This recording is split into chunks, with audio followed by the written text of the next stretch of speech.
Notre-Dame de Reims est un chef-d'œuvre de l'art gothique. Elle porte 2300 statues, le record pour un monument européen. La façade ouest est probablement la plus belle façade de cathédrale. Les rois de France étaient sacrés dans cette cathédrale. Sur la façade principale, on va s'intéresser aux statues qui séparent et encadrent les portails. Il y a 4 ensembles verticaux similaires. Nous découvrons un homme qui verse l'eau d'un vase, un symbole très correct du signe astrologique du Verseau. Un homme qui porte un coffre sur le dos, ce qu'on appelle en architecture un atlante. Un horrible monstre posé sur le coffre. On va appréhender tout ça et en comprendre les significations cachées. Les 4 atlantes architecturaux sont les masques des Atlantes, A majuscule, les habitants de l'Atlantide.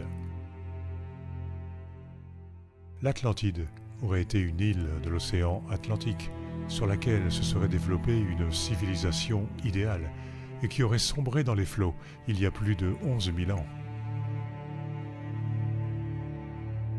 Chaque Atlante soutient un objet rectangulaire qui peut être considéré comme un coffre. Un autre volume rectangulaire se trouve sur les animaux. Un jeu de mots valide l'interprétation en tant que coffre. Les objets sont directement sur et sous le tronc de la bête, c'est-à-dire son coffre.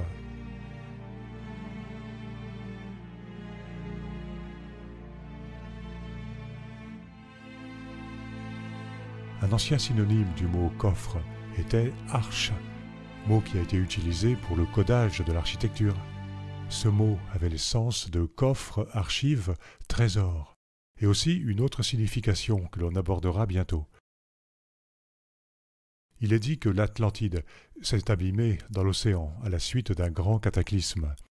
Les Atlantes transportent leurs archives dans un coffre. Les bâtisseurs de la cathédrale tiennent à nous montrer cela, c'est-à-dire qu'ils sont en possession d'un trésor provenant de l'Atlantide. Ils nous passent le message. On conserve aujourd'hui l'expression « arche de Noé », qui désigne le grand navire grâce auquel Noé et sa famille échappèrent au déluge. Les eaux recouvrirent la terre. Noé avait embarqué des couples de toutes les espèces animales afin de réensemencer la vie sur la terre après la catastrophe. On a le symbole de l'héritage d'une civilisation antédiluvienne qui a été transmis à l'humanité suivante, la nôtre.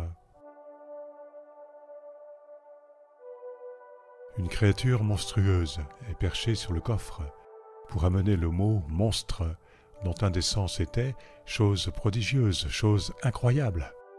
On doit comprendre que l'héritage de l'Atlantide est prodigieux, extraordinaire. On a affaire à un secret d'une importance extrême. Le médium Edgar Cayce affirmait que les Atlantes avaient développé une civilisation sophistiquée. Ils auraient possédé une technologie de pointe. C'est cela qui aurait provoqué leur fin. Pour Cayce, ces gens, sachant qu'ils allaient disparaître, auraient caché en différents endroits de la Terre des trésors, des dépôts à destination de l'humanité qui arriverait après eux.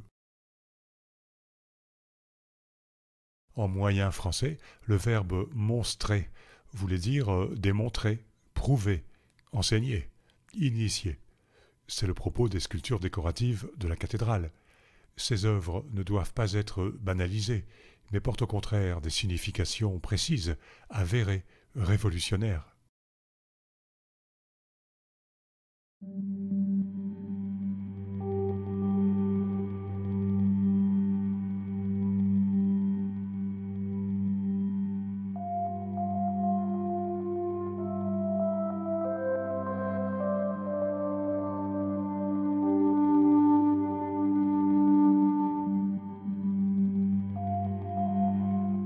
Nous trouvons d'autres Atlantes sur le pourtour de la cathédrale. Ils portent des objets parallélépipédiques, qui peuvent être interprétés en tant que coffre ou bagage. Ces personnages sont réfugiés en hauteur pour échapper à l'eau du déluge. Les vagues qui déferlent sont ici et là. Les monstres sont encore présents. En plus de ce qui a été dit, ils symbolisent la mentalité monstrueuse des habitants de l'Atlantide dans leur dernière époque. Le philosophe grec Platon et le médium Case affirmaient qu'ils étaient devenus décadents, immoraux. D'une certaine façon, le poids de leurs péchés pesait sur leur dos. Ils portaient le lourd fardeau qu'ils avaient eux-mêmes généré. Ils étaient belliqueux, ils avaient conquis un empire en Europe. Mais ils se sont pris un coup de canne, une cannée. Ils ont payé le prix fort, le tarif, le canne. Le mot canne a aussi désigné un récipient, un vase. Ce sens est prévu dans le codage pour pointer vers le trésor culturel transmis par les Atlantes. Les monuments suggèrent l'existence d'un héritage fabuleux. Revenons à l'ornementation des contreforts. Les statues du Verseau datent l'époque de la Révélation, l'ère du Verseau. Cette période de temps doit commencer bientôt, nous en sommes à la porte. Il y aurait des dépôts issus de l'Atlantide, cachés dans le sous-sol de la France. Ils attendent l'heure de leur divulgation publique, le rendez-vous avec une humanité devenue digne de rentrer en possession de son héritage ancestral. Nous arriverons prochainement au début d'une nouvelle civilisation réellement fraternelle.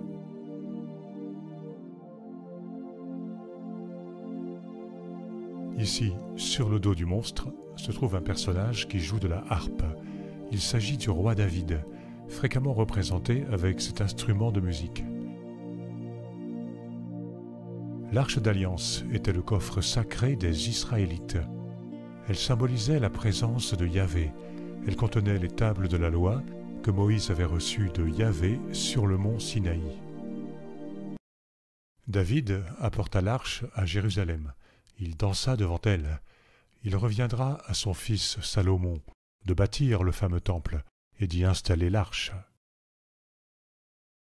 Ainsi, le coffre porté par l'Atlante, ainsi que celui qui sert de support à David, cela peut être une allusion secrète à l'Arche d'Alliance, puisqu'un coffre, c'était une arche. La bête monstrueuse sous-entend que l'Arche d'Alliance était un objet fabuleux, tout à fait extraordinaire. De fait, Moïse dialoguait avec Yahvé, dont la voix se faisait entendre à partir de l'arche. Elle émettait de la nuée, une sorte de fumée. Un feu jaillissait d'elle et pouvait consumer ceux qui étaient en désaccord avec la volonté de Yahvé. Elle était apportée sur les champs de bataille et donnait la victoire aux Israélites.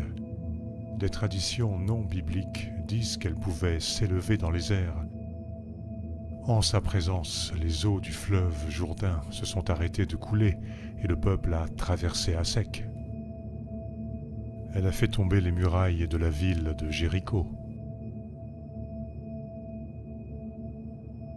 L'Arche d'Alliance pouvait être une machine de haute technologie qui provenait peut-être de la civilisation atlante ou d'une autre civilisation évoluée.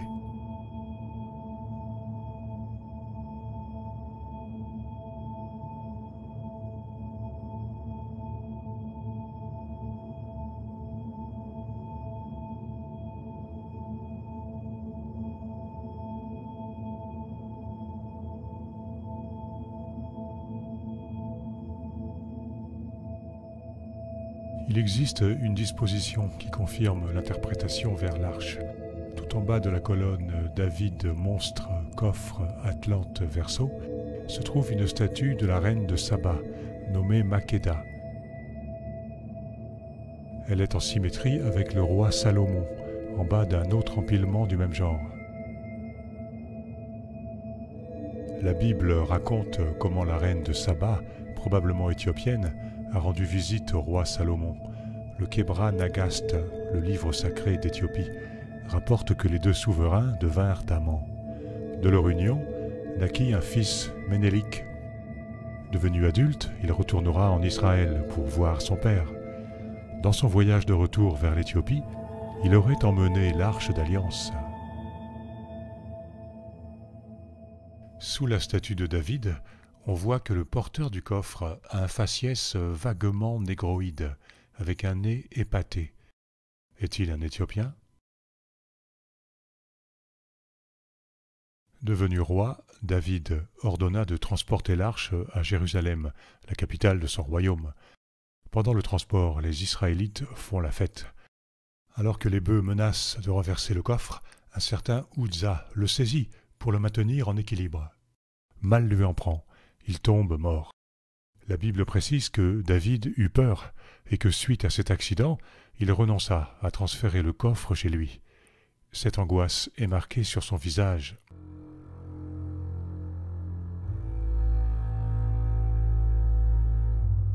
Il en est de même sur une statue de la cathédrale d'Amiens. Et Moïse à côté, pareil.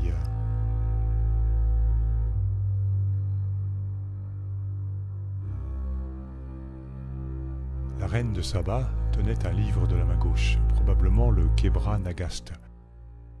Elle tient sa robe de la main droite, avec l'illusion d'optique qu'il s'agit d'un bâton. Le mot « baston » désignait les armes offensives de toutes espèces, mot applicable notamment à l'Arche d'Alliance. Elle tient sa robe. La robe était le vol, le larcin. On a un jeu de mots, une allusion au vol du coffre sacré par le fils de Maqueda, Ménélik. Celui-ci aurait dérobé l'arche aux Israélites. Les quelques statues que nous étudions nous disent que l'Arche d'Alliance était un monstre, c'est-à-dire une chose prodigieuse, incroyable, et qu'elle a séjourné en Éthiopie. Sans doute aussi, les bâtisseurs savaient-ils exactement où elle était cachée en France. La dernière partie de cette vidéo est la plus audacieuse. Elle prend place dans la foulée des vidéos précédentes, dans lesquelles certaines bases ont été posées. Revenons aux monstres qui se tiennent sur les coffres. Une arche était donc un coffre, mais aussi un bateau, un navire. Il pourrait être question de navires étonnants, extraordinaires, qui seraient en relation avec l'Atlantide. On voit que les supports des Atlantes sont des vases un peu camouflés. Un vase est un contenant, le symbole de quelque chose que l'on souhaite conserver bien à l'abri. Les manuscrits découverts à Qumran avaient été conservés dans des jarres. C'est aussi dans une jarre que de précieux codex ont été trouvés à Nag Hammadi. L'objet vase se prête à une interprétation complémentaire, quand on sait qu'en ancien français, on appelait ce type d'objet des vaisseaux. Et bien sûr, un vaisseau était un grand navire. En passant par le vocabulaire adéquat, il est question des vaisseaux merveilleux des Atlantes. L'idée de vaisseau est amenée d'une autre façon. Les personnifications du verseau sont perchées sur des troncs d'arbres, détail énigmatique qui peut se décoder par le vieux mot « soche », qui était l'ancêtre du mot actuel « souche ». Ce mot désignait aussi un tronc d'arbre. Or, une coche, le même mot sans la cédille, était un bateau utilisé pour le transport des personnes. Les personnages sont portés en hauteur par leurs vaisseaux, qui pourraient être des machines volantes. Un mot sur les têtes de monstres qui sont en métal et non en pierre. Il en est ainsi pour illustrer des jeux de mots à message. À l'époque de la construction des cathédrales, les mots « test » et « hol » avaient à la fois les sens de tête ou crâne et peau, c'est-à-dire vaisseau. Les têtes sont métalliques comme la carrosserie d'une voiture est métallique, comme le fuselage d'un avion ou d'une navette spatiale.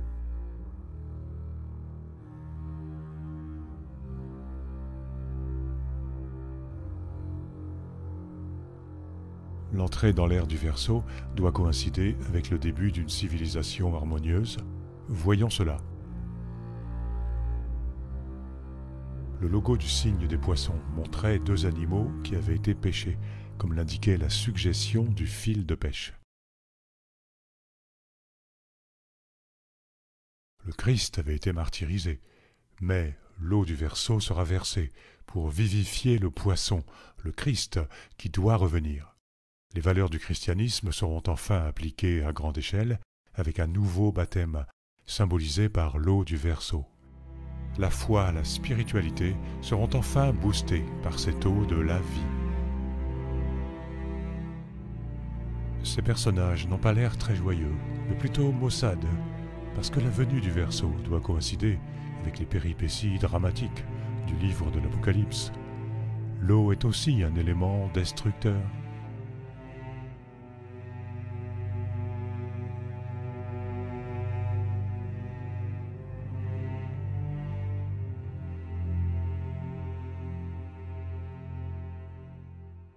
Les sculptures des cathédrales nous introduisent à un passé oublié, merveilleux, dans lequel les mythes prennent vie et dans lequel les ombres s'animent.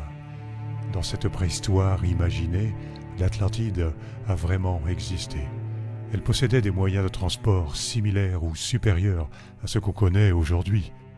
Les Atlantes n'ont pas disparu de la surface de la Terre sans lancer des bouteilles à la mer, sous forme de dépôts technologiques cachés notamment dans le sous-sol de France.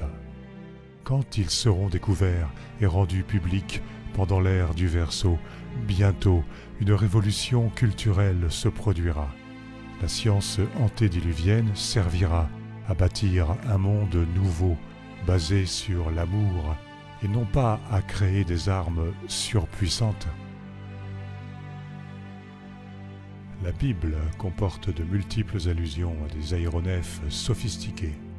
L'Arche d'Alliance était une machine high-tech dont la saga étonnante s'estompe dans les brumes informelles du passé. Elle sera retrouvée par le décryptage des monuments. Sous un éclairage au contraste accentué, les statues du Verseau deviennent les descendants des Atlantes. Ils ont survécu dans l'espace, dans une base spatiale ou sur une autre planète. Ils reviendront sous le feu des projecteurs, dans leur vaisseau futuriste. Ils apporteront leur contribution à l'émergence d'un monde nouveau, un monde de rêve.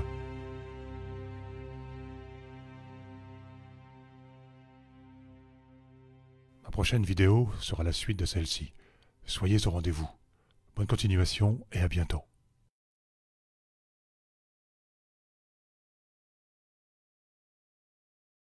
N'oubliez pas de mettre un like si vous avez aimé cette vidéo.